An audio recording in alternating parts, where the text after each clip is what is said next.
நண்பர்களுக்கு வணக்கம். நிறைய பேர் விஜய இந்த கவர்னர் போட்டு ரொம்ப அழுத்துறாருங்க, அவர் முதலமைச்சர் ஆக்க விட மாட்டாருங்க, இதுக்கு பின்னாடி அமித்ஷா இருக்காருங்க அப்படின்னு வழக்கமா இந்த திமுக இருக்கும்போது ஒரு உருட்டிட்டு இருப்பாங்கல்ல, அதை இப்ப நிறைய டிவிகே ஆதரவாளர்கள் உருட்டிட்டு இருக்கக்கூடிய விஷயம் நான் பார்க்கிறேன். அவங்களுக்காக ஒரே ஒரு சின்ன விஷயம் நான் சொல்றேன். சின்ன வயசுல தேங்காய் பத்தை வாங்க போவேன் நாடார் கடைக்கு. அப்போ கையில 5 ரூபா தான் இருக்கும்.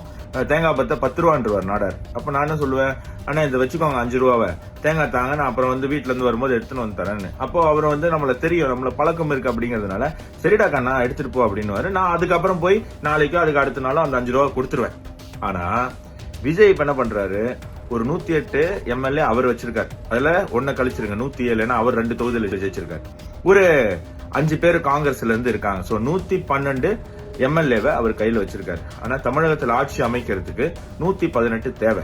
இந்த தேங்காய் பத்த மாதிரி கவர்னர்கிட்ட போய் நான் ஒரு 112 வச்சிருக்கேன், இப்போதைக்கு இதை வச்சுக்கோங்க, நான் ஆட்சி அமைச்சிடுறேன், ஒரு 6 மாசத்துக்குள்ள நான் ஒரு 5 பேரை தேத்திடுறேன் அப்படின்னு சொன்னா கவர்னர் எப்படி இவரை ஆட்சி அமைங்க அப்படின்னு சொல்ல முடியும்? சட்டப்படி எலெக்ஷனுக்கு முன்னாடி இருக்கிற ப்ரீ போல் அலைன்ஸ் 118 கிராஸ் பண்ணா கவர்னர் ஓபனா உங்களை கூப்பிடுவாங்க. உதாரணத்துக்கு 2024 நாடாளுமன்ற தேர்தல்ல பாஜகவுக்கு தனி பெரும்பான்மை கிடையாது, ஆனா பாஜக கூட்டணிக்கு தனி பெரும்பான்மை இருந்தது.